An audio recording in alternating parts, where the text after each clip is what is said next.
Consecration and Holiness, a sermon by Maxine Whittingham Osborne.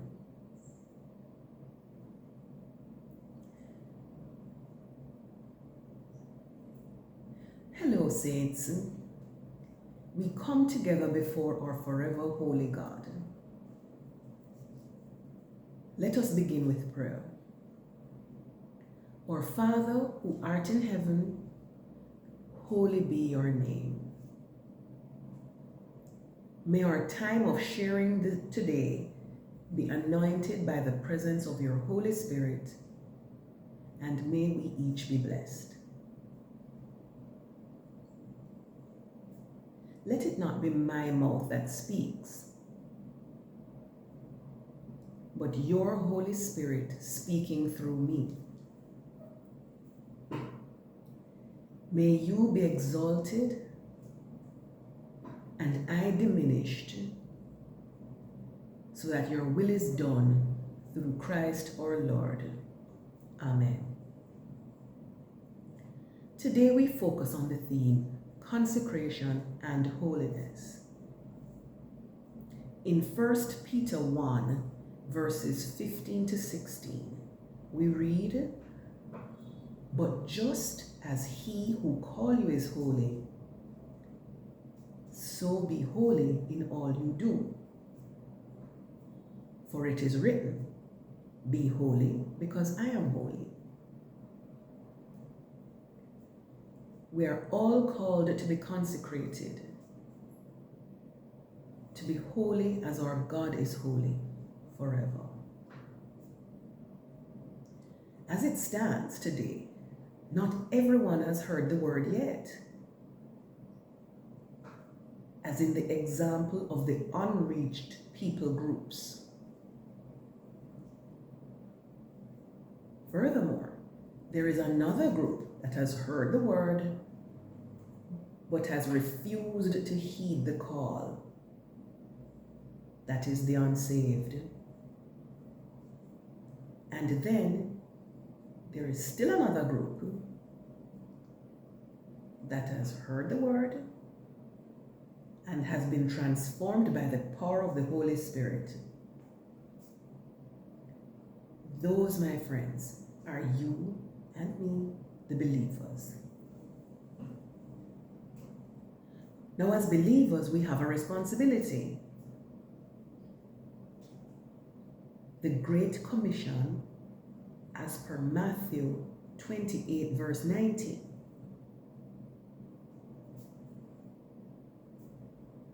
When Jesus declared, "Therefore, go and make disciples of all nations,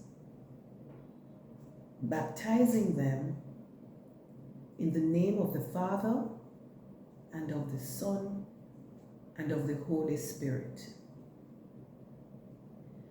Using my crude mathematical theory,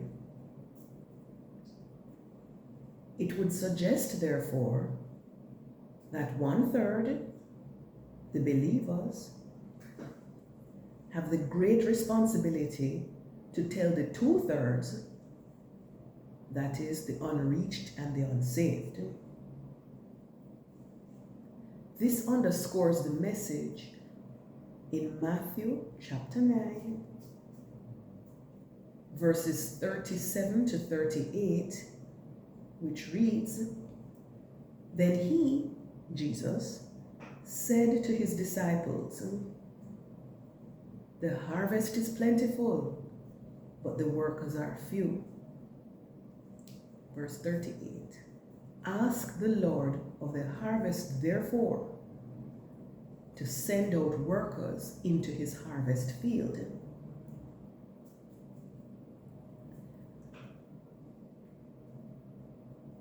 Now, I'd like us to focus our attention particularly on those who have heard the word, yet have hardened their hearts.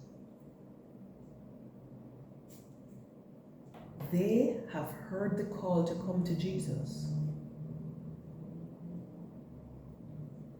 They have heard the word that they are called to be consecrated. to be holy, but they have rejected it. The sacrifice that it demands of them to do that, they are not willing to make. More importantly, they are thinking it is something that they have to do in their own strength, as opposed to the power of the Holy Spirit by the grace of God. Some of us have grown weary praying for those whom we consider hopeless. I know there are persons whom I can think of, whom I've been praying for a good amount of time, and I don't see any change in them, and it just seems like they're hopeless cases. It seems like, what's the point of praying for them? Of talking to them about Jesus when they have heard it time and time again? Some of them are big people, well up in age, and even in stature. Some of them, and you say to yourself, come on, they should by now see what God has done for them in their lives.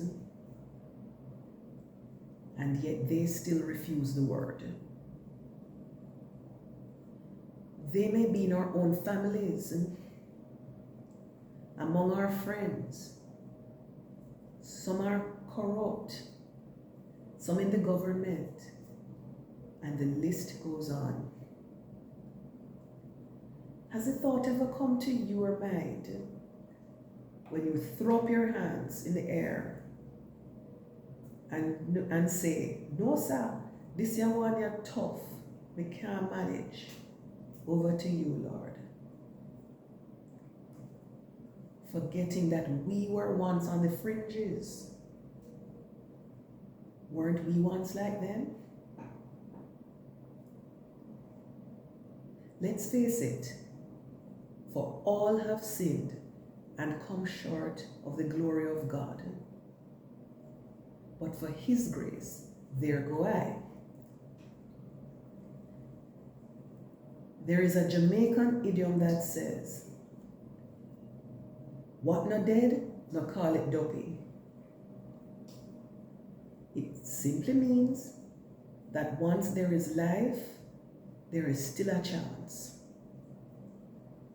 In other words, and to my mind, it means if rigor mortis has not yet set in, there is a glimmer of hope. Christ came to save us all, not just some, but all. There are numerous examples of the word that illustrate the point. Let's not view them with our physical eyes. In the spiritual realm, God is doing a new thing. Let us not grow weary in well-doing. Let us keep praying for the lost. Rescue the perishing. Remember, 1, Saul's Damascus Road experience.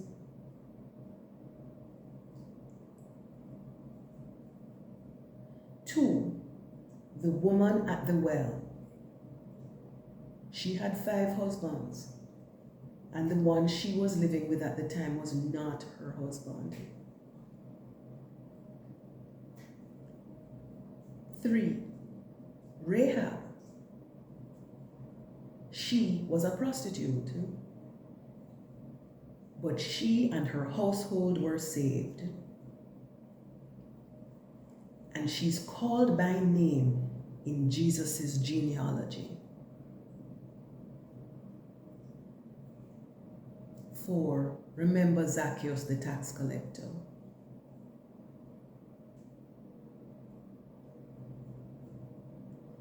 You see, in each of these instances, God did the unimaginable and brought about a total transformation.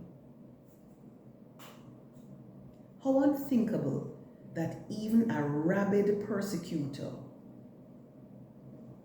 could be transformed into a die-hard servant of the Lord. We may not seek the fruit of our prayers, but let it not be said that we grew tired of praying.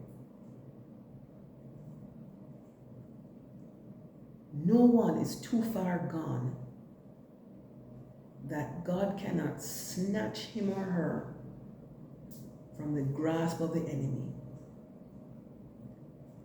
or from the pit of hell. He holds the keys of death and Hades. He's God.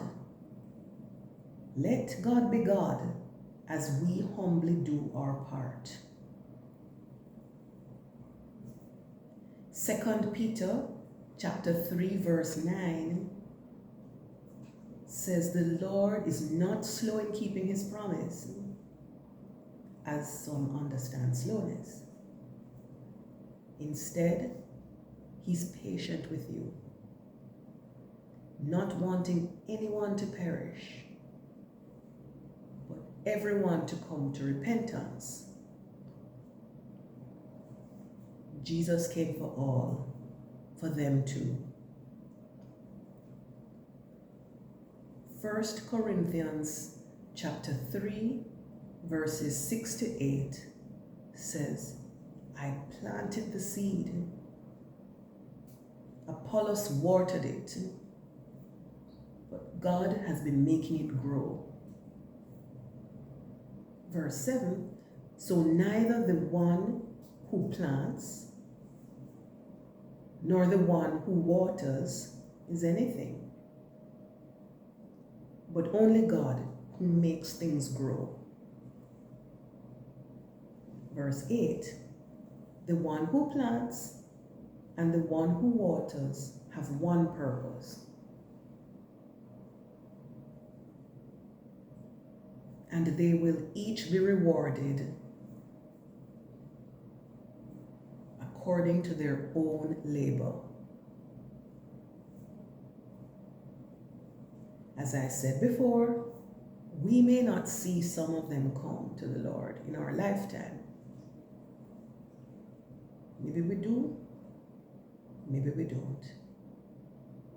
Let us, as we pray today, aspire toward faithfulness so that we may be found worthy of our King. But our job remains, and we must remain in the Word and be obedient to the call to disciple, to evangelize, because it is not about us, it's about Him. Let us stand together for those whom we believe are hopelessly lost.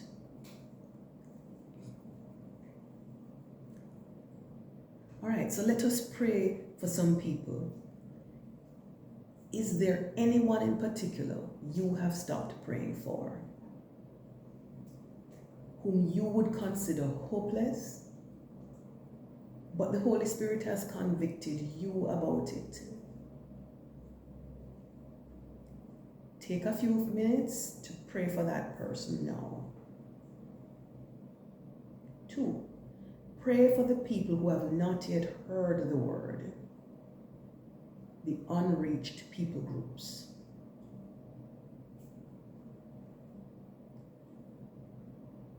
Pray for those who have heard the word, but they're being held back by addiction to drugs, alcohol, or whatever the ball and chain that has them bound.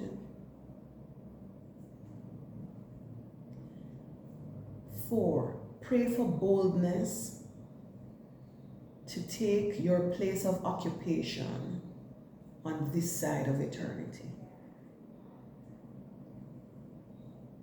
5, let us pray that we do not lose heart and grow weary in well-doing. 6, ask for wisdom, obedience, faithfulness, and resilience to stay the course. 7, pray for the next generation. And 8, pray for government leaders and politicians. The doxology. To him who is able to keep you from stumbling and to present you before his glorious presence without fault and with great joy. To the only God, our Savior, be glory, majesty, power, and authority through Jesus Christ our Lord, before all ages, now and forevermore. Amen.